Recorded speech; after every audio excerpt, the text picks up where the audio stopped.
మీ ఇంట్లో మొదటి కోటీశ్వరుడు మీరే అవ్వాలనుకుంటున్నారా? ఈ ఫైనాన్షియల్ వెబినార్ లో ఇప్పుడే జాయిన్ అవ్వండి.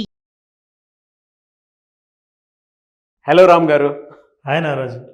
చాలామంది పీక్ పర్ఫార్మర్స్ ఉంటారు, అంటే వేళ్ల మీద లెక్క పెట్టవచ్చు. ఎలానంటే వాళ్ళ పర్ఫార్మెన్స్ చూస్తే ఒక్కొక్కడి దగ్గర ఒక్కొక్క యాటిట్యూడ్ గుర్తొస్తూ ఉంటుంది మనకి. బేసిక్గా ఏ యాటిట్యూడ్ ఒక మనిషిని పీక్ లెవెల్లో వెళ్ళడానికి చేస్తుందండి అసలు? అంటే కొన్ని యాటిట్యూడ్స్ ఉంటాయి కదా. ఇప్పుడు స్టీవ్ జాబ్స్ లాంటి వాళ్ళకి కనుక మనం చూస్తే వాళ్ళలో ఆ హార్డ్ వర్క్ అనేటువంటి నేచరు, తపన ఎక్కడికో తీసుకుని వెళ్తూ ఉంటుంది. ఏ యాటిట్యూడ్ మనిషిని బలంగా ముందుకు తీసుకెళ్తాయి? కొంతమంది పీక్ పర్ఫార్మర్స్ది యాటిట్యూడ్ వాళ్ళని ఏ విధంగా ముందుకు తీసుకెళ్తాయని చూద్దాం ఒకసారి. మనిషి ఏది సాధించాలన్న నారాజు, టాప్ పర్ఫార్మర్స్ ఎవరైతే ఉంటారో వాళ్ళు ఎక్స్ట్రాడినరీ పర్ఫార్మర్స్ అంటాం.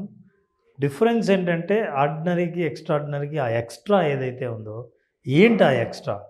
ఈ రేర్ హ్యాబిట్స్ ఉన్న టాప్ పర్ఫార్మర్స్ స్టార్ పర్ఫార్మర్స్ అంటారు వాళ్ళు.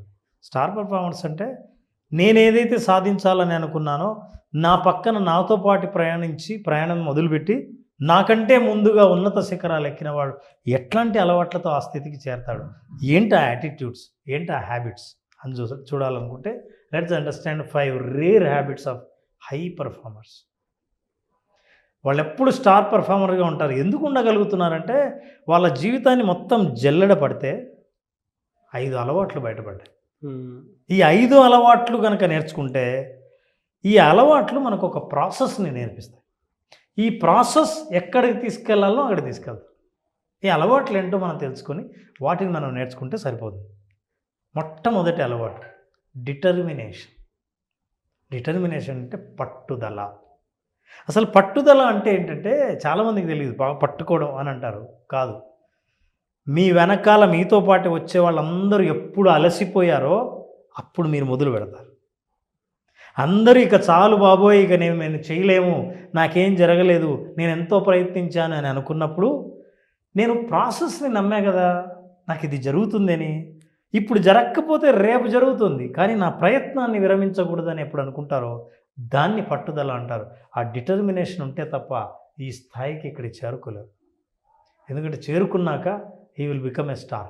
అది ఎట్లాంటిది డిటర్మినేషన్ అంటే ఇలాంటిది.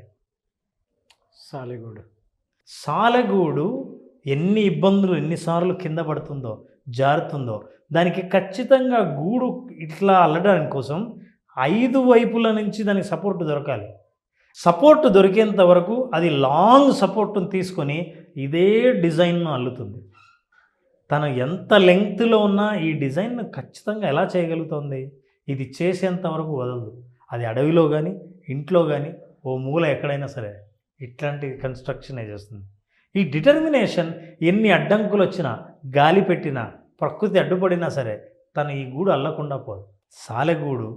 సాలెపురుగు ఎట్లయితే అందుతుందో, జీవితాన్ని ఎవరైతే జాగ్రత్తగా పూర్తిగా అల్లేంత వరకు పట్టుదలగా ఉంటారో అది లక్షణం స్టార్ పర్ఫార్మర్స్కి ఉంటుంది, టాప్ పర్ఫార్మర్స్కి ఉంటుంది. దట్ ఈజ్ మొట్టమొదటి హ్యాబిట్, డిటర్మినేషన్. పట్టుకొని ఉండడం, వదలకుండా ఉండడం. రెండవది ప్రాబ్లం అనేది ప్రపంచంలో అందరికీ వస్తుంది. అసలు ప్రాబ్లం ఎందుకు వస్తుందో తెలుసా నారా? చాలామందికి తెలియదు. ఒక మనిషిని శక్తిని పరీక్షించాలంటే సమస్య వేయాలి. అసలు అది ఒరిజినల్ శక్తే కాదా తెలుస్తుంది. నిజమైన మానసిక ధైర్యం ఉన్నవాళ్ళు సమస్య వస్తే సాధించడంలో సమస్య కూడా ఒక మార్గం, ఒక పద్ధతి అని తెలుసుకున్నవాడు ఈ ప్రాబ్లంని ఎట్లా సాల్వ్ చేయాలి అని అనుకుంటాడు, కానీ ప్రాబ్లం ఉండకుంటే బాగుండే అని అనుకోడు. వీళ్ళందరూ క్రియేటివ్ ప్రాబ్లమ్ సాల్వర్స్. ప్రపంచమంతా ఒక సమస్యను ఒకే రకంగా చూస్తే వీళ్ళు కొత్త రకంగా చూస్తారు. స్టాక్ మొత్తం పడిపోయిందని చూస్తే వీళ్ళు ఇదే అవకాశంగా చూస్తారు. ఎక్కడో భూములు ఎవ్వరూ కొనలేరు అని చూస్తే వీళ్ళు మాత్రం ఇక్కడ మనం పెట్టుబడి పెట్టాలని చూస్తారు. అంటే సమస్య ప్రతి ఒక్కరికి కనిపిస్తుంటే వీళ్ళకి అవకాశం కనిపిస్తుంది. వీళ్ళకి అవకాశం కనిపించినవి చాలామందికి సమస్యలు కనిపించిన వాళ్ళు ఈ అలవాటు లిస్టులో ఉండలేరు. సో ఎప్పుడైతే ప్రాబ్లం ఉంటుందో ఎక్కడెక్కడి నుంచో తీసుకొచ్చిన బ్లాక్స్ అన్నీ కలిపితే దానికి ఒక షేప్ వచ్చేస్తుంది. క్రియేటివ్గా సమస్యను పరిష్కరిస్తారు. ఇక మనం మోస్ట్ ఇంపార్టెంట్ అలవాటు వాళ్ళకి ఎప్పుడు వదలకుండా ఉండేదంటే పాజిటివ్ మైండ్ సెట్. ఈ పాజిటివ్ లైఫ్ని లీడ్ చేయాలంటే పాజిటివ్ మైండ్ సెట్ ఉండాలి. ఈ మాట చాలా అందరం వాడతాం. Positive mind, positive thinking thoughts వీటన్నిటి మాట్లాడుతున్నాం. పాజిటివ్ థింకింగ్ అంటే నాగరాజు పాజిబిలిటీ థింకింగ్. ఏది సాధ్యమో అది ఆలోచించడమే తప్ప ఏది కాదో, ఏది లేదో, ఏది వద్దో దాన్ని ఆలోచించరు. ఏది కావాలో అంటే పాజిటివ్ థింకర్స్కి నెగిటివ్ థింకర్స్కి ఉన్న తేడా ఏంటంటే పాజిటివ్ థింకర్ సొల్యూషన్ ఎక్కడుంది అని వెతుకుతారు. నెగిటివ్ థింకర్స్ ప్రాబ్లమ్స్ ఇంకా ఏమేమి ఉన్నాయని వెతుకుతారు. సో పాజిటివ్ మైండ్ సెట్ అనేది గొప్ప లక్షణం. ఆ పాజిటివ్ మైండ్ సెట్ ఎక్కడున్నారో వాళ్ళకి ఆటోమేటిక్గా ఆ డైరెక్షన్లోనే వాళ్ళు వెళ్తుంటారు. వాళ్ళ ఊరు అదే, వాళ్ళ ఆలోచన అదే. అందరూ సరే డీలా పడిపోయినా సరే అనుకున్నది సాధించకపోతే వీళ్ళు ఎట్లాగైనా నేను సాధిస్తాను, నేను సాధించకపోతే ఇంకెవరు సాధిస్తారు అనే నమ్మకం ఖచ్చితంగా ఉంటుంది వీళ్ళకి. అది ఒక లక్షణం. ఆ తర్వాత continuous learning, this is most important. నీకు ఏం తెలుసు ఇంతవరకు సాధించలేదంటే అర్థం ఇంకా తెలుసుకోవాల్సింది ఉందేమో. ఎలా వెళ్తారు? Look at this. Life long education అంటే ఎప్పటికీ నేను ఎప్పుడు నేర్చుకుంటూనే ఉండాలి అనే యాటిట్యూడ్ ఉన్నవాళ్ళు కొత్త నాలెడ్జ్ నేర్చుకుంటాడు, న్యూ నాలెడ్జ్. ఎప్పుడైతే కొత్త విషయాలను తెలుసుకుంటూ ఉంటాడో స్కిల్ని డెవలప్ చేసుకుంటాడు. స్కిల్ ఎప్పుడు వచ్చిందో కాన్ఫిడెన్స్ వచ్చి గ్రో అవుతాడు. ఎందుకంటే నాకు చేతిలో ఒక పని తెలిస్తే నేను కారు డ్రైవర్ నారాజు, కారు సొంతం చేసుకున్నాను, కాస్ట్లీ కారు డ్రైవ్ చేయడం కూడా నేర్చుకున్నాను, డ్రైవ్ చేస్తున్నా. టక్మని ఎక్కడో బ్రేక్ డౌన్ అయింది.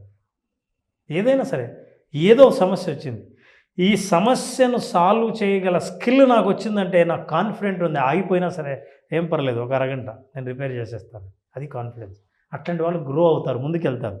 కానీ స్కిల్ డెవలప్ చేసుకొని వాళ్ళు ఆగిపోయిన కారు దగ్గరే వీళ్ళు కూడా ఆగిపోయి ఎవరో వస్తారని ఏదో చేస్తారని ఎదురు చూస్తారు. ఇది కంటిన్యూస్ లెర్నింగ్ అనేది ఒకటి. This is most important. Final but not the least, that is growth mind set. అసలు గ్రోత్ మైండ్ సెట్ అంటే ఏంటంటే ఖచ్చితంగా వాళ్ళు ఎలా ఆలోచిస్తారో ఇతరులు ఎలా ఆలోచిస్తారో చూస్తే క్రిటిసిజం, నీ బొంద నువ్వెప్పుడు అచీవ్ చేస్తావు, నీ వల్ల కాదు, అది నీ తాహత ఎంత, నీ స్థాయి ఎంత అని ప్రపంచం అంతా గుర్తు చేసి క్రిటిసిజం చేస్తే అప్పుడు వెంటనే ఆ క్రిటిసిజంగా తీసుకున్నవాడు కుంగిపోతాడు.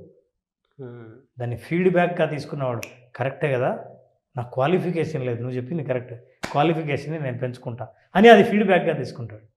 సో ఈ 5 అలవాట్లు ఉన్న వాళ్ళలో రేర్ హ్యాబిట్స్లో అవతల వాళ్ళ విమర్శను వీళ్ళు కొత్త విషయాలు తెలుసుకోవడానికి ఉపయోగిస్తారు. అట్లాగే డోంట్ నో, నాకేం తెలుసు, తెలియదు, నేను ఫెయిల్ అయ్యాను, నేను అనుకున్నాను, నేనేం చేయమంటావు అనే ప్రశ్న, ఇట్లాంటి ఎక్స్ప్రెషన్ ఎప్పుడు చేయరు వాళ్ళు. If you don't know find out. ఎవరు కనుక్కోవాల్సిన బాధ్యత ఎవరిది? నీదే. నాకు తెలియదు కాబట్టి అప్పట్లో తెలిసి ఉంటే బాగుండేది, తెలుసుకొని ఉండాల్సింది, ఇప్పుడు తెలిసిందిగా, ఇప్పుడు మొదలుపెట్టు. ఇది గ్రోత్ మైండ్ సెట్ వాళ్ళు ఆలోచించే తీరు. ప్రతి ప్రాబ్లంలో ఆపర్చునిటీ చూస్తారు. ఇదే రివర్స్, ప్రతి ఆపర్చునిటీ వీళ్ళు చూస్తే ఫెయిల్ అయ్యే వాళ్ళు ప్రాబ్లం చూస్తారు.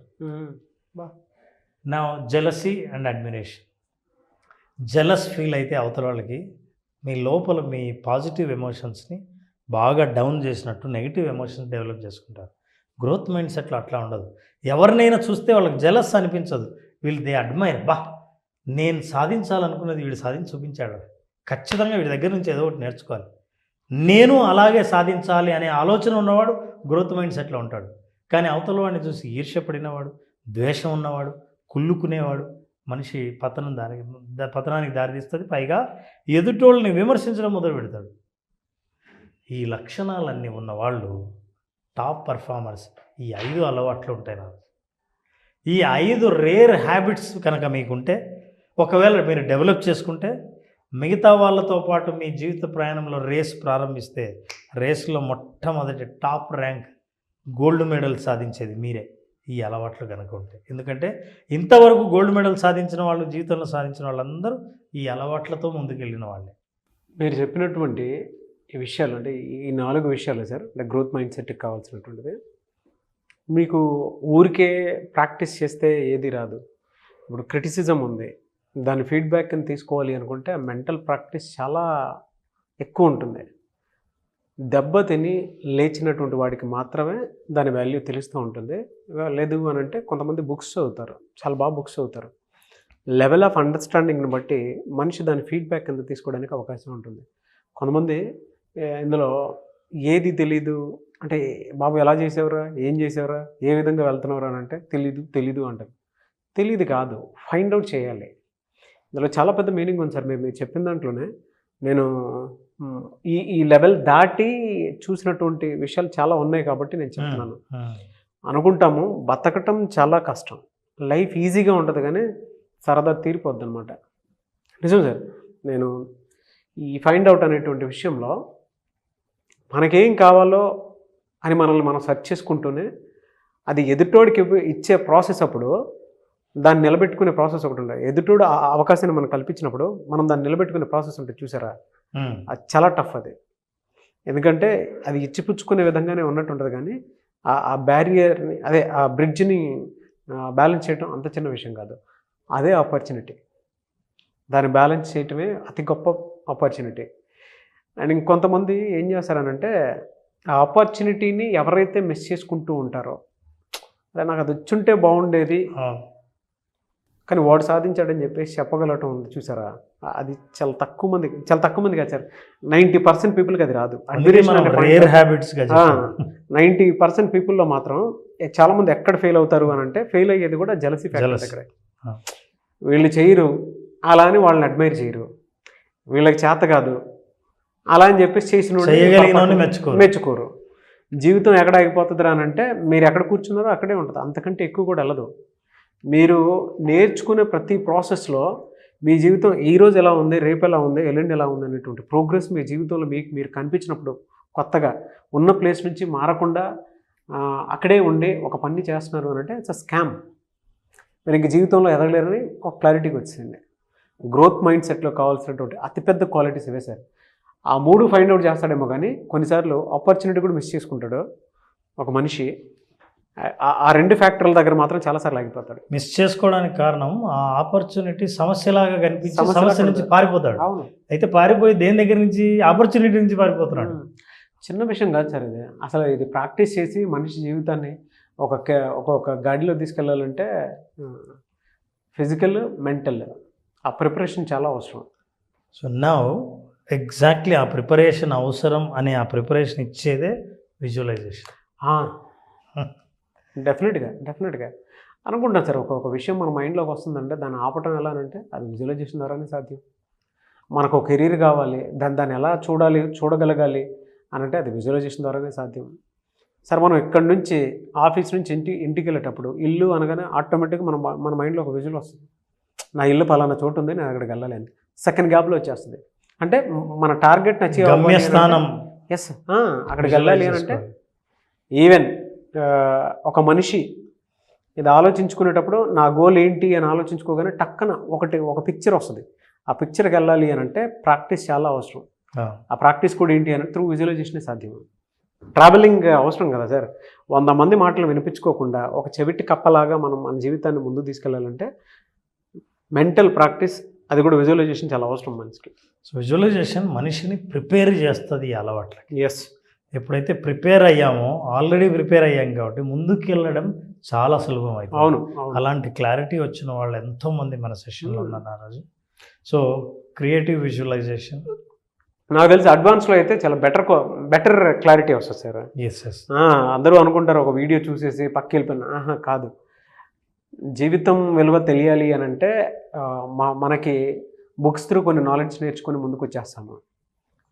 డిగ్రీ అయిపోయిన తర్వాత ఆ స్కిల్ అంతా అడ్డం పెట్టి ఏదైనా చేద్దాం అనుకుంటే అదొక రకమైనటువంటి నాలెడ్జ్ మన జీవితాన్ని బాగుపెట్టడానికి ఉపయోగపడుతుంది.